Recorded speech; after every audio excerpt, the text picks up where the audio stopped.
নমস্কাৰ নিউজ নাওৰ ষ্টুডিঅ'ত মই শ্ৰীমন্ত মাধৱ বৰুৱা চাওঁ আহক কি আছে আজি আমাৰ সংবাদ। চাহ জনজাতি লোকৰ দ্বাৰা ভাওনা প্ৰদৰ্শন। দেৰগাঁৱৰ ৰজাবাহাৰ ভূঞা গাঁৱৰ নামঘৰত প্ৰদৰ্শন হয় অজামিল উপাখ্যান নামৰ এখনি মহাপুৰুষীয়া ভাওনা। নিউজ নাওৰ এক ৰিপৰ্ট। চাহ জনজাতি লোকৰ দ্বাৰা প্ৰদৰ্শন কৰা হয় এভাগী ভাওনা।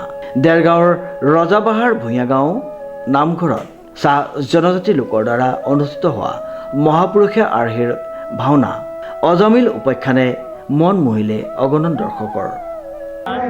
ৰাইজৰ বছৰেকীয়া এইটো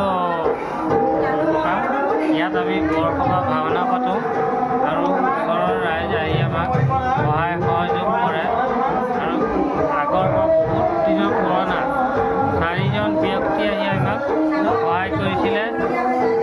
এই সৎখৰ গোস্বামীদেৱ আৰু দেৱেন ভট্টাচাৰ্য আৰু দৰিঙীয়া গাঁৱৰ এই মণিবায়ন আৰু এই বেজবৰুৱা চুকৰ নীল বেজবৰুৱা এইকেইজনে আমাক বহুত আগুৱাই নি এই ভাওনা সভা সকলো পাতিবলৈ শিকাই থৈ গ'ল।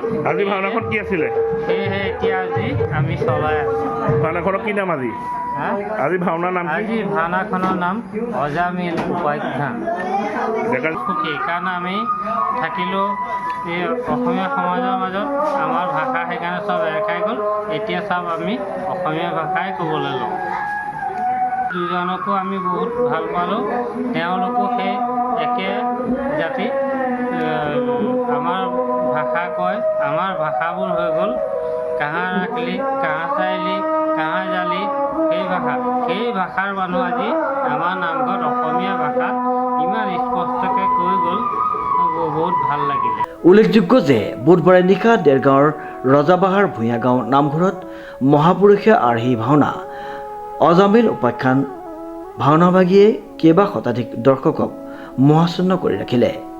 মূলতঃ এই ভূঞা গাঁৱত চাহ জনজাতি শ্ৰমজীৱী লোকসকল অতি কষ্টৰে বহু বছৰ ধৰি এনেদৰেই বাৰ্ষিক ভাওনা অনুষ্ঠিত কৰি সকলোৰে প্ৰশংসা বুটলিবলৈ সক্ষম হৈছে। ভাওনাভাগ আনুষ্ঠানিকভাৱে উদ্বোধন কৰে চাহ জনজাতি ছাত্ৰ সন্থাৰ দেৰগাঁও শাখাৰ সভাপতি দয়াৰাম ৰবিদাসে।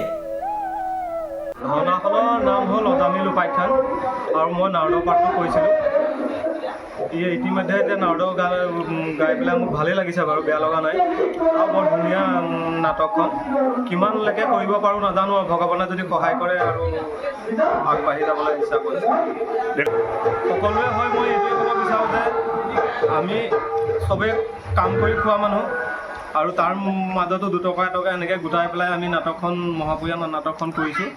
আৰু যদি হয়তো ৰাইজৰ ওচৰত যদি কিবা ভুলো হ'ব পাৰে, ভুল ভ্ৰান্তি মাৰ্জনা কৰি আগলৈ যেন যাবলৈ কৰিবলৈ শক্তিদান কৰি ৰাইজে যাতে আমাক আগুৱাই নিয়ে, সেয়াই মোৰ প্ৰাৰ্থনা আৰু ৰাইজৰ ওচৰত। তাত ক'বলগীয়া আৰু মানে কি ক'ম আৰু, আমাৰটোতো এনেই চাহ জনগোষ্ঠীৰ মানুহ, কিন্তু আমি অসমীয়াৰ মাজত থাকি পেলাই আমি বহুত কিছুমান শিকিছোঁ আৰু জানিছোঁ কাৰণে আমি কৰিবলৈ আগবাঢ়িছোঁ। দেৰগাঁৱৰ পৰা নৱজ্যোতি ভঁৰালীৰ ৰিপৰ্ট, নিউজ নাও।